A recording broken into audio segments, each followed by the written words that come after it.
আসমান জমিনের মালিকের কাছে ওয়াদাবদ্ধ যে আল্লাহ তাআলা যতক্ষণ আমাদেরকে সুস্থ হালতে বিবেক সম্পন্ন প্রাণী হিসেবে রাখবেন ততক্ষণ পর্যন্ত আল্লাহর পথে আল্লাহর দিনকে মানার এবং মানানোর এই সংগ্রাম, এই যুদ্ধ, এই লড়াই ইনশাআল্লাহ অব্যাহত থাকবে।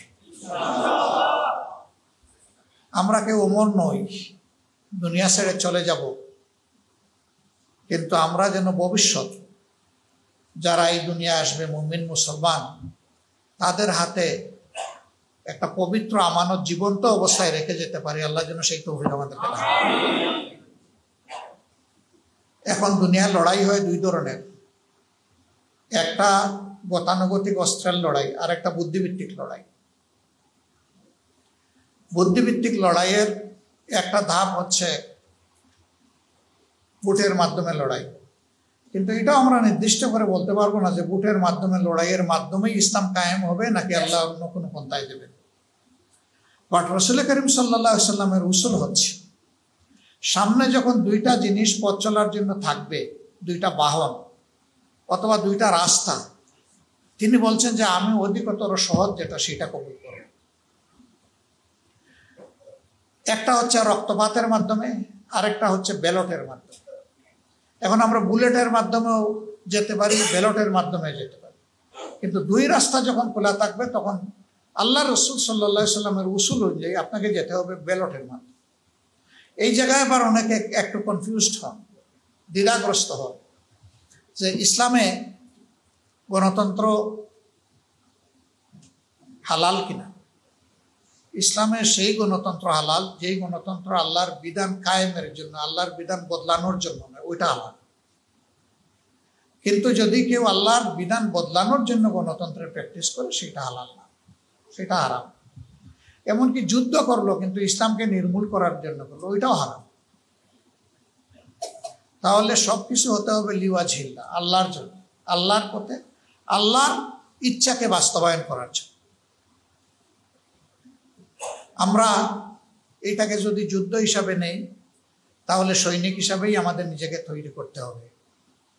প্রয়োজন হবে আমাদের যুবকদেরকে, তরুণদেরকে জাগিয়ে তোলা। আমি খুবই আশাবাদী যে যুবকরা ফেসিবাদের অক্টোপাস থেকে এই জাতিকে মুক্ত করার জন্য বুক চিতিয়ে লড়াই করেছে, ওই সময়টা অনেকেই কিন্তু নারায়ে তাকবীর আল্লাহু আকবার স্লোগান দিয়েছে, ইনকিলাব জিন্দাবাদ, এটা কিন্তু বুঝে শুনেই তখন বলেছে। পরবর্তী পর্যায়ে কিছু দাপ্পা বাপ মতলব বাস এটাকে হয়তো বা অন্যদিকে নেওয়ার চেষ্টা করেছে, কিন্তু ময়দানে কিন্তু ওইটাই তখন স্লোগান ছিল। এই যুবকদের, যুবতীদের অন্তরে ইমানের কিছু হলেও নূর আছে, এটাকে জাগায় তুলতে হবে। আমরা তো কার্যত তাদের জন্য লড়াই করছি। বাংলাদেশ বদলাবে ইনশাআল্লাহ।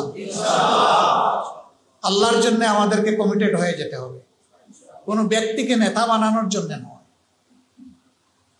জামাতে ইসলামী কিছু বাস্তব কমিটমেন্ট নিয়ে জনগণের সামনে আসবে, আশা করছি জনগণ এটাকে অভিনন্দন জানাবে ইনশাআল্লাহ।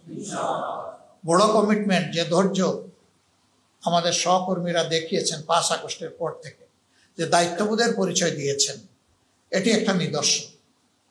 এই সময় অনেক কিছু হয়ে যাওয়ার আশঙ্কা ছিল, আলহামদুলিল্লাহ আল্লাহর দেওয়া ধৈর্যের এই নিয়ামতের কারণে কিছুই হয়।